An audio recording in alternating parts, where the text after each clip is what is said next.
오늘은 어린이 주일입니다. 교회 이로도 볼 때 어린이 주일이고요. 다음 주에는 어버이 주일이 되게 됩니다. 그래서 어린이 주일은 어린이들을 위주로 생각을 하며 또 그들에게 선물도 나눠주고 어린아이들의 미래를 대해서 우리가 말씀을 전파하고 그래왔던 기억이 나게 됩니다. 제가 여기 처음 왔을 때에 우리 마을에 한 아이가 있었습니다. 그 아이를 전도하게 되었어요. 그리고 또 그 아이의 동생은 아직 굉장히 어린 아이였어요. 그때 저희 아이들 중에서 시온이만 갓난아기도 있었고 시안은 아직 없을 때였습니다. 그래서 그 두 아이를 놓고 주일학교를 시작하게 되었습니다. 그 이후에 주일학교의 아들이 점점 늘어나게 되었어요. 아마 IMF 때문에 사람들이 아이들을 할머니 댁에 보낸 것 같아요. 그렇게 해서 아이들이 늘어나게 되었고, 근데 아이들을 왜 2명 놓고 시작했냐면 2명이 우리 동네 전부였기 때문에. 그러고 나서 아이들이 점점 많아지고, 그리고 또 8명까지 되게 되었습니다. 근데 8명 이상의 아이들이 동네에 없었어요. 총 8명이 되어서 8명 데리고서 주일학교를 시작하게 되었습니다. 그러다가 이제 시아가 막내 아이였는데 이제 벌써 고등학교 2학년이 되게 되었어요. 그래서 우리 동네에는 지금 어린이, 그 다음에 그 초등학생, 중학생, 고등학생, 대학생 없습니다. 우리 아이 둘밖에 없어요. 그나마 시온이는 이제 대학생이 되었어요. 자, 그래서 지금 어린이 주일날 지금 어떻게 지금 제가 메시지를 전해야 될까? 엄청나게 고민을 하게 되었습니다. 아이들은 지금 까자나는 것보다 용돈 5천원이나 10,000원 좀 더 좋아해요. 그렇죠? 아이들 다 커서 이제는. 그래도 이 아이들은 정말 미래의 꿈입니다. 그래서 저는 새벽마다 기도할 때에 우리 교회의 미래에 대해서 기도하며 이곳에 젊은이들이 들어오고 그리고 또 아이들이 많아지는 그러한 교회를 꿈을 꾸고 있습니다. 그리고 또한 잠언서에서는 마땅히 가르칠 것을 아이에게 가르치라. 그리하면 늙어도 그것을 떠나지 아니하리라 라고 말씀하고 있습니다. 어려서부터 교육은 굉장히 중요합니다. 그런데 역시 이 말씀을 잘 받고 자라는 아이들이 군대에 갔다 오게 되면 거의 다 신앙을 잃어버린 경우가 많이 있습니다.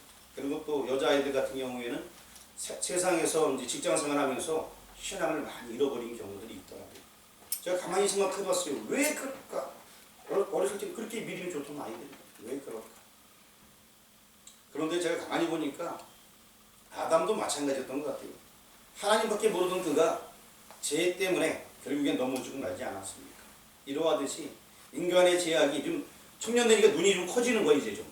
그러니까 세상이 바라 보이는 거예요. 세상에도 이런 게 좋은 게 있네? 그전에는 부모님 테두리 안에, 교회 테두리 안에 성장하다가, 그리고 세상을 바라보면서 결국에 세상을 쫓아가지 않았나 라는 생각이 들게 됩니다. 그리하여도 어린 나이 때 잘 가르치는 아이들은 대부분 또 돌아온다고 합니다. 그래서 주일학교가 그만큼 중요한 거예요.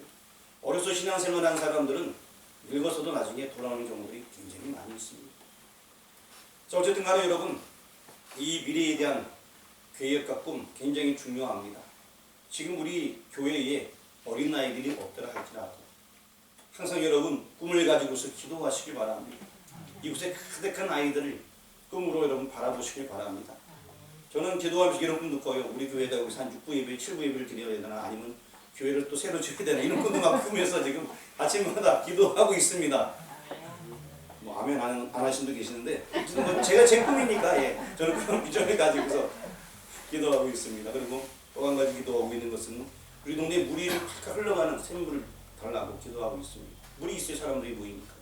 우리 이왕이면 또 하나님 뜻이 있다면 교회 중심에 온수가 팍 터져가지고 그냥 5천까지 그냥 생겨지는 이런 꿈을 꾸고 있습니다. 젊은이들이 막 모여드는 저 그 꿈을 꾸고 있어요. 지금도 계속 기도하고 있습니다.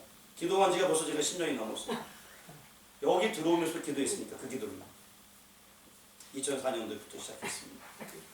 아직까지 아무것도 안 들어주셨지만 하나님께서 뜻이 있으면 또 놀라운 역사가 나타나지 않겠나라는 생각을 하게 됩니다. 그래서 오늘 이 시간에 특별히 믿음에 대해서 한번 생각해 보자고 합니다. 어린아이 때 가졌던 그 믿음, 그리고 이 믿음이 확실하게 내가 거기 거하면서 예수님은 하나님의 아들이다, 이거 확실하게 믿고 증거할 수 있는 우리들이 되자 이겁니다. 내가 먼저 그렇게 돼야지만 다음번에 우리 교회 오는 아이들도 그거 보고 따라할 거 아닙니까? 내가 먼저 그런 믿음의 증거자가 돼야지만 많은 사람들이 저기 예수 믿는 사람의 모습이구나 하고 따라가게 되는 것입니다. 그래서 오늘 주제를 예수가 하나님의 아들 구세주이시다라고 정하게 되었습니다. 많은 사람들은 성경을 수없이 읽으면서도 하나님의 아들, 즉 예수님께서 하나님의 아들이심을 잘 믿지 못하는 경우들이 많이 있어요. 거기서 문제가 생기는 것입니다. 바로 예수님이 하나님의 아들이신데 사람의 모습으로 이 땅에 오셨다. 이 자체가 이해가 안 돼서 믿지 못하는 자들이 많이 있습니다. 하지만 분명한 것은 예수님은 하나님의 아들이시고 그러함에도 우리를 위해서 이 땅에 오셨다는 것입니다. 자, 요한복음을 기록한 목적 여러분 무엇인지 알고 계시죠? 여러분도 알고 계시지만 제가 여기 앞에다 써놨습니다. 요한복음 20장 31절 말씀을 적어놨으니까 여기 기록 목적이 다 나와 있습니다. 한번 읽어보겠습니다. 오직 이것을 기록하면 너희는 예수께서 하나님의 아들 그리스도를 믿게 하려 또 너희는 믿고 그 이름을 믿고 생명을 얻게 하려 함이니라. 아멘. 자, 이 요한복음을 기록하고 성경을 기록한 것은 예수님께서 하나님의 아들이라는 것, 그리스도라는 것, 그것을 믿게 하려 함이요라고 분명히 성경에서 얘기해주고 있습니다. 성경을 기록한 목적이 바로 그거예요. 예수님이 하나님의 아들이시다. 이거거든요. 그것을 믿게 하기 위해서. 그렇다면 예수가 하나님의 아들 그리스도이심을 믿게 하는 증거, 과연 우리가 뭘 보고 예수님께서 하나님의 아들을 믿을 수 있느냐? 오늘 이 이야기를 하려고 합니다. 그래서 성경에서 증거하는 4가지 혹은 5, 6, 7가지 정도의 증거를 한번 찾아보려고 합니다. 요한복음 5장 31절 말씀을 앞에 적어놨습니다. 요한복음, 여러분 본문에 나와있는 여러분 성경 본문을 보시기 바랍니다. 요한복음 5장 31절 같이 읽어보겠습니다. 시작. 내가 만일 나를 위하여 증언하면 내 증언은 참되지 아니하되. 여러분 본문 32절 읽어보겠습니다. 나를 위하여 증언하신 이가 따로 있으니 나를 위하여 증언하시는 그 증언이 참인 줄 아노라. 내가 나스로 주장하는 것은 조금 믿지 못하겠습니다. 하지만 내 아버지께서 내 아버지 하나님이시니까 그 하나님께서 증언하는 것은 너희들이 정말 그 증언이 참인 줄 알아라. 이 메시지인 것입니다. 자, 첫 번째로 우리가 예수님께서 하나님의 아들이다라는 이야기를 세례 요한이 이야기를 해주고 있습니다. 그리고 여러분의 본문 말씀, 성경 본문 말씀 33절 말씀을 같이 읽어보겠습니다. 시작. 너희가 요한에게 사람을 보내되 요한이 진리에 대하여 증언하였느니라. 요한이 진리에 대해서 증언하였는데 그 진리가 바로 예수님이다. 바로 예수님이 하나님의 아들이다. 그 이야기를 했다는 것입니다. 그래서 요한은 요한복음 1장 33절과 34절 말씀에 여기 앞에 적어놨습니다. 한번 눈을 들어서 이 말씀을 한번 읽어보시길 바랍니다. 나도 그를 알지 못하였으나 나를 보내어 물로 세를 베풀라 하신 그 이가 나에게 말씀하시되 성령이 내려서 누구 위에든지 머무는 것을 보거든 그가 곧 성령으로 세례를 베푸는 이인 줄 알라 하셨기에. 다음 절이요. 내가 보고 그가 하나님의 아들이심을 증언하였노라 하니라. 세례 요한이 바로 예수님께서 하나님의 아들임을 증언하고 있는 것입니다. 세례 요한은 당시에 아주 유명한 사람이었고요. 믿을 만한 사람이었어요. 당시 제사장들은 못 믿어도 세례 요한만큼은 사람들이 믿으려 했습니다. 광야에서 외치며 복음을 전했고 너무나 근검절력하게 생각하는 그 모습을 바라보면서 세례 요한을 좋아하며 많은 사람들이 그에게 가서 세례를 받게 되었습니다. 그러한 세례 요한이 지금 예수님이 바로 하나님의 아들이다 라고 얘기하고 있습니다. 모두 다 거짓말을 해도 세례 요한만은 그렇지 아니할 거야. 사람들이 그렇게 인식하고 있었는데 그런 사람이 바로 예수님께서 하나님의 아들이다라고 증언하고 있습니다. 아까 읽었던 34절 말씀에 내가 보고 그가 하나님의 아들이심을 증언하였노라 하니라. 두 번째는 내가 하는 그 역사, 예수님께서 하시는 그 일들이 있습니다. 그 일들이 바로 예수님께서 하나님의 아들이심을 증거하고 있습니다. 여러분 오늘 본문 말씀 5장 36절 말씀, 여러분 성경책에 있는 36절 말씀을 같이 한번 읽어보겠습니다. 내게는 요한의 증거보다 더 큰 증거가 있으니 아버지께서 내게 주사 이루게 하시는 역사 곧 내가 하는 그 역사가 아버지께서 나를 보내신 것을 나를 위하여 증언하는 것이요. 그러합니다. 요한이라는 사람이 예수가 하나님의 아들이라고 증언했는데 예수님께서 말하기를 그 증언도 굉장히 좋은 거다. 하지만 나의 뭐 큰 증거가 있다. 그 증거가 뭐냐면 하나님께서 내게 이 땅에 보내셨는데 내가 하는 일들이 있는데 그 역사가 참으로 놀라운 일들이 많다. 그러므로 말미암아 바로 내가 하나님의 아들이다 라고 얘기하는 거예요. 무슨 얘기인지 아시겠습니까? 이거 지금 얘기하는 얘기 굉장히 간단하지만 이 증거들을 마음속에 절실하게 믿으면 앞으로 평생 동안 우리가 흔들리지 아니하고 신앙생활 해 나갈 수가 있습니다. 여러분 아시다시피 나사로의 무덤 앞에서 예수님께서 하신 기도의 내용이 있습니다. 자, 요한복음 11장 41절 말씀인데 앞에 또 적어놨습니다. 같이 한번 읽어보겠습니다. 돌을 옮겨 놓으니 예수께서 눈을 들어 물어보시고 이르시되 아버지여 내 말을 들으신 것을 감사합니다. 왜 돌을 옮겼을까요?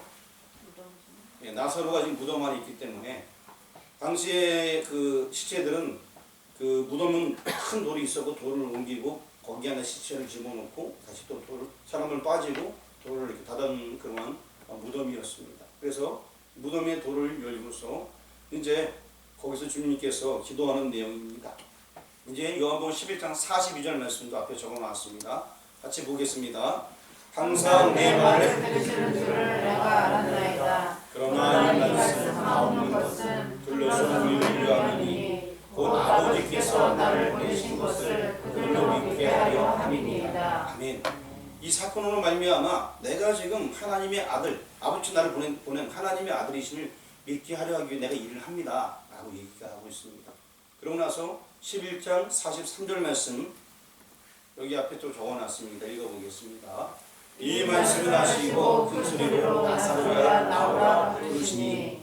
자, 이미 죽은 자입니다. 근데 예수님께서 나사로야 나오라. 이 말이 되는 이야기입니까? 여러분 말이 된다고 생각이 들어요? 땅속에 여러분 시체를 파장했어요. 며칠 뒤에 가서 시체 땅을 파고 우리나라 풍속이면 땅을 파고서 근데 야 일어나라고 얘기하는 거예요. 시체한테.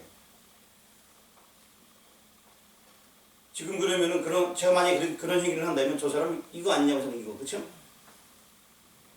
그래 안 그래요? 그런데 이게 근데 어쩌다가 죽은 줄 알았는데 살아나는 사람도 가끔 있다고 해요. 완전히 안 죽었기 때문에 그런 경우가 있긴 하지만 이거는 완전히 다른 경우예요. 왜냐하면은 11장 39절 여기 적어놨습니다. 한번 11장 39절 말씀을 같이 읽어보겠습니다. 예수께서 이르시되 물러놓으라 하시니 그의 죽은 자의 누인 말하다가이르되 주여 죽은 지가 나흘이 되었으니 벌써 냄새가 나나이다. 어떻게 됐다는 얘기예요? 이미 부패되었습니다. 이미 쳐줄 수 없는 상황이라는 얘기예요. 어쩌다가 사는 게 아니라 이미 부패되었습니다. 안 된다는 얘기예요. 이거는 뭐 할 수 없다는 얘기예요. 완전히 절망에 놓인 상태. 그 이야기를 지금 성경에서는 말씀해 주고 있습니다. 그런데 우리 또 11장 44절 말씀을 앞에 적었는데 한번 읽어보겠습니다. 죽은 자가 수족을 배로 놓인 채로 나오는데 그 얼굴은 수건에 쌓였더라. 예수께서 이르시되 불어놓아 바지기 하라 하시니라.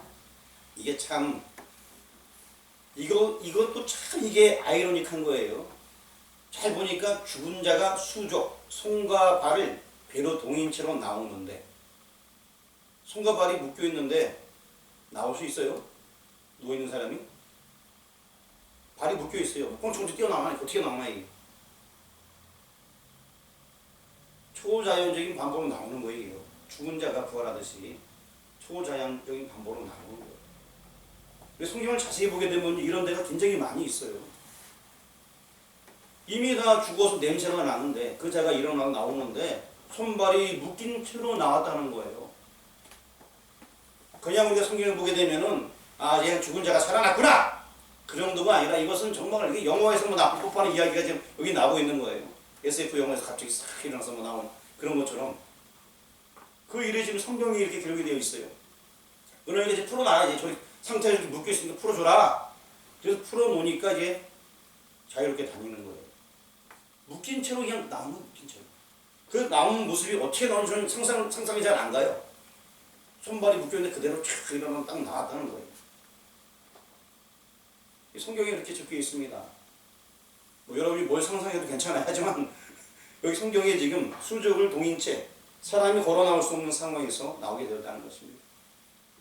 아무도 행할 수 없는 일을 행하신 그 표적이 예수님께서 하나님의 아들 되심을 증거해주고 있다라고 예수님께서 친히 말씀하셨습니다. 세 번째 증거는 아버지의 증거입니다. 여러분 본문 말씀으로 돌아와서 요한복음 5장 37절 말씀 같이 봉독하도록 하겠습니다. 또한 나를 보내신 아버지께서 친히 나를 위하여 증언하셨느니라. 너희는 아무 때에도 그 음성을 듣지 못하였고 그 형상을 보지 못하였으며.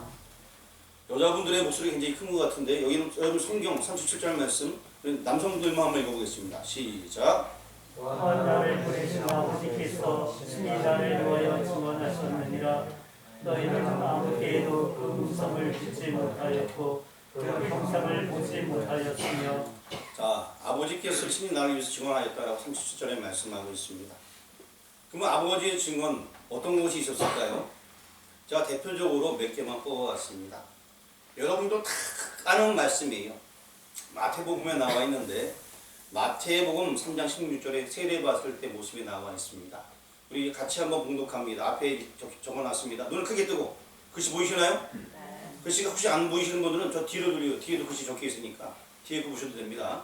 자, 같이 읽겠습니다. 시작. 예수께서 세례를 받으시고 그 물에서 올라오실새 하늘이 열리고 하나님의 성령이 비둘기같이 내려 자기에게 임하심을 보시더니. 그다음에 그 다음 절 한번 보겠습니다.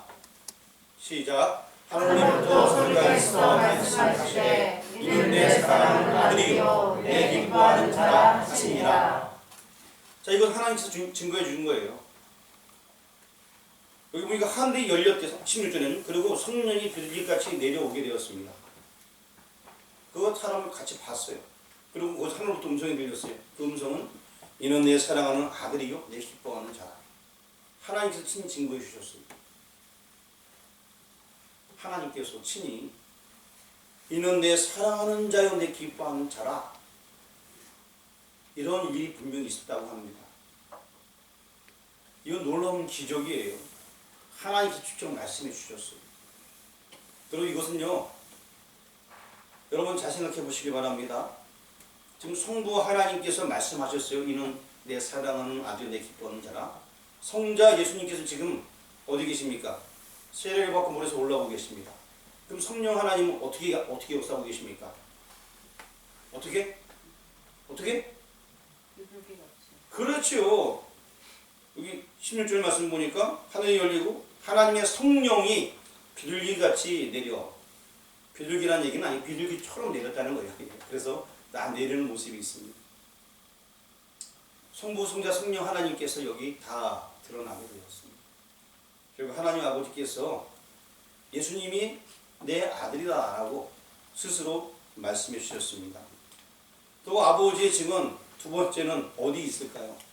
이번에는 변화사 사건이 있습니다. 그래서 베드로 같은 경우에는 주여 우리가 초막셋을 짓때 하나는 주님을 위하여 하나는 먹보셋을 위하여 하나는 엘리야를 위하여 짓겠나이다 이런 얘기가 있습니다. 그런데 우리 마태복음 17장 5절 말씀 다음 절 5절 보여주시길 바랍니다. 5절 같이 읽어보겠습니다. 시작.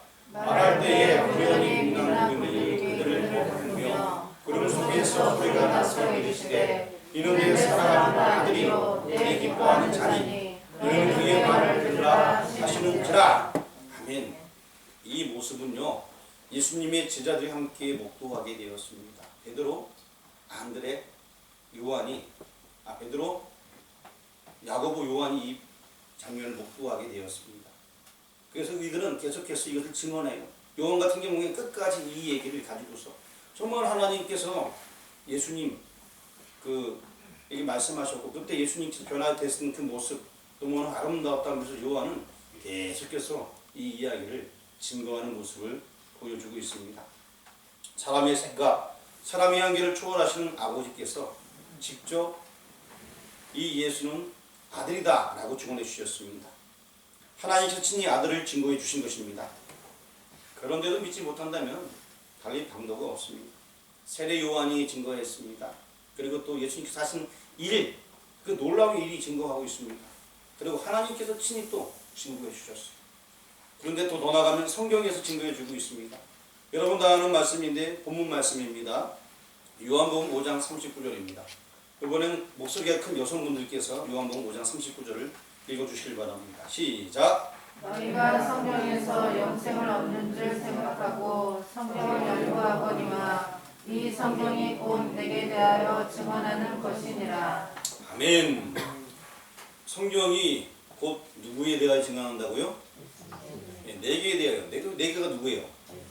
예수님에 대하여 증언한다. 성경 전체가 예수님에 대해서 증언한다고 하는 것입니다. 하나님께서는 천지는 변하고 없어질지언정 변치 아니하고 성실의 성경을 우리에게 주셨습니다. 그러므로 성경 말씀을 듣는 것이 하나님의 말씀을 듣는 것이고 성경 말씀을 믿는 것이 곧 하나님의 믿는 것이 되는 것입니다. 자, 여기서 말씀하신 지금 이 성경은 어느 성경을 얘기하고 있을까요? 네, 그렇습니다. 다시 한번 얘기해 주세요. 시작! 쉽게 하면 구약 성경을 얘기합니다. 구약 성경. 지금 신약 시대니까 구약 성경을 가르치고 있습니다. 구약 성경이 내게 대하여 증거하신 것이라 하였으니 구약 성경의 주인공이 누구냐? 구약 성경의 주인공 누굴까요? 그래요. 주인공 예수님이에요. 대답 예수님 하면 돼요. 자, 구약 성경의 주인공 누구라고요? 예수님. 아, 그래요. 너무 잘하시네요. 이야, 주일학교 어린이들 같아요. 자, 구약 성경의 주인공 누구라고요? 예수님. 그렇죠. 예수님이세요. 예수님밖에는 뭐. 성경에서는 예수님 이야기하고 있는 것입니다. 그러므로 성경은 그리스도를 보내셔서 인류를 구원하시고자 약속하시고 승치해 나가시는 구속사, 구원의 역사인 것입니다. 근데 어떤 사람들은요, 성경을 가지고 있어요. 그리고 읽어요. 그래서 집에 성경이 많아요. 심지어 성경이 많아서 잘 배고도 자요. 근데 예수님을 못 만난 사람들이 있어요. 한두 명이 아니에요. 가장 대표적인 사람들이 유대인들이에요. 성경을 가지고 있습니다. 구약 성경 잘 알아요.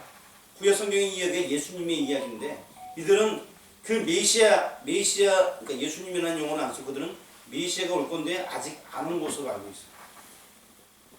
구약 성경에서 메시아를 이야기하고 있는데 아직 안 오셨다. 언젠가 오실 거다. 이렇게 생각합니다. 왜냐? 그들이 생각하는 메시아는요. 정치적으로 세상의 모든 나라를 다스리는 그런 힘 있는 왕을 생각하고 있습니다. 그러니까 아직 안 오신 거예요. 계속 유대인들은 그러한 메시아가 올 거다, 올 거다. 이런 생각을 가지고 있는 것입니다. 구약 성경을 달달 외울 정도로 잘 알고 아, 메시아가 올 거야, 메시아가 올 거야. 근데 신약에 이미 다 설명되어 있는데 이 성경은 안 믿는 거예요. 우리가 기대하는 그 메시아는 다윗처럼 힘으로 통치하며 온 세계를 다스리는 그런 왕이야. 이런 생각이 잡혀 있다 보니까 정치적인 메시아를 기다리다 보니까 안 오는 거야, 아직까지. 그들은 이미 오신 예수님을 믿지 못하고 있어요. 이것이 바로 유대인들. 성경은 너무나 잘 알아요. 구약 성경을. 그걸 너무나도 잘 지키려고 합니다. 하지만 너무나 안타까워요. 신약 성경을 모르기 때문에. 유대인들은 성경을 열심히 상고했습니다. 그들은 예배시 지금도 성경을 계속 읽어요. 구약 성경을. 계속 읽습니다. 아멘, 아멘 하면서 읽어요. 하지만 아직 그들에게 메시아가 안 왔습니다. 자기네가 생각하는 메시아는 예수가 아니라 자기네가 생각하는 메시아는 특별한 존재로 보기 때문에 아직까지 그 예수님을 모르는 거예요. 성경에서 증거하고 있는 그리스도를 만나지 못했습니다. 그들은 구속사의 관점에서 보지 않고 이스라엘을 회복하러 오신다는 정치적인 관점, 오직 그거 하나만으로 보기 때문에 이미 이루어진 약속의 말씀을 믿지 못하고 있는 것입니다. 그런데 그와 똑같은 사람이 하나 있었습니다. 누가 그랬냐면요. 사도 바울 같은 경우는 똑같이 유대인 중에 유대인이었어요. 그래서 그가 사도가 되기 전에 그는 정말 유대인 중에 유대인이었고 사울이라 이름하는 청년이었는데 예수 믿는 사람을 핍박하는 사람이었어요. 아직 오시지 않은 메시아가 오셨다고 하니까 그가 예수라고 하니까 말도 안 된다고 하면서 막 예수 믿는 사람을 잡아 가두는 역할을 누가 했냐? 바로 이 사울이라는 청년이 하게 되었습니다. 그러다가 결국에 그도 예수님을 만나게 되었고 알게 되면 다음부터는 완전히 변하게 되어서 이제 신약에서 주인공으로 떠오르게 되었습니다. 그러합니다. 예수님을 만난 사람들은 변화가 있는데 아직까지 많은 유대인들은 그 예수님을 제대로 못 만나고 있다는 것입니다. 그리스도를 만나라고 성경이 주어졌는데 관점을 다른 데만 두니 성경 속의 비밀은 예수님을 만나지 못하고 있는 것입니다. 오늘도 성경을 어떤 사람들은 축복의 관점에만 계속 보고 있습니다. 어떤 사람은 기적의 관점에서만 계속 보게 됩니다. 그러니까 자기가 자기 나름대로 원하는 그분을 만나지 못하고 있는 거예요. 예수님은 오늘도 살아 역사하시는데 그분을 만나지 못하고 있습니다. 성경을 부지런히 상고하면서 아멘 아멘 연발하면서도 어떤 분들은 그 예수님을 만나지 못하는 사람들이 있다 하겠습니다. 또 다섯 번째는 또 다른 증거자가 나와 있습니다. 바로 모세입니다. 여러분 성경 5장 46절 말씀 다 같이 한번 여러분 성경 보시면 성경 5장 46절 읽어보겠습니다. 모세를 믿었더라면 또 나를 믿었으리니 이는 그가 내게 대하여 기록하였습니다. 자, 모세는 네 번째 증언인 성경이 포함도 되어져 있습니다. 그럼에도 불구하고 모세를 믿었더라면 또 나를 믿었으리니 이는 그가 내게 대하여 기록하겠습니다. 이렇게 모세의 증거를 특별히 말씀하고 있는 이유가 무엇일까요? 그것은요, 유대인들이 그토록 내세우는 사람이 모세입니다. 모세의 율법대로 살려고 엄청나게 애를 쓰고 있습니다. 예수님 당시에도 유대인들은 모세의 율법을 가지고 예수님께 제명을 씌웠습니다. 그래서 결국에 그 율법을 가지고서 예수님을 처단하게 되었습니다. 그 정도로 유대인들은 율법을 철저히 지키는 자들이었습니다. 모세를 굉장한 사람으로, 위대한 사람으로 생각을 하고 있습니다. 그럼 모세가 기록한 성경은 무엇일까요? 창세기, 출애굽기, 레위기, 민수기, 신명, 모세오경을 기록했습니다. 이 모세오경의 중심 주제는 누구라고요? 다시요. 모세오경의 중심 주제는 누굽니까? 예수님이에요. 바로 그리스도로 나와 있습니다. 바로 예수님이 중심인 것입니다. 여러분한테 물어볼게요. 참고로 예수님 하게 되면은 거의 다 맞을 수가 있어요. 자, 근데 아닐 수도 있으니까 잘 들어보시기 바랍니다. 자, 모세오경에 나와 있는 창세기 3장에 여인의 후손이 누구일까요? 잘했어요. 크게 대답하신 분은 이따가 나갈 때 뒤에 물 많이 드시고 가세요.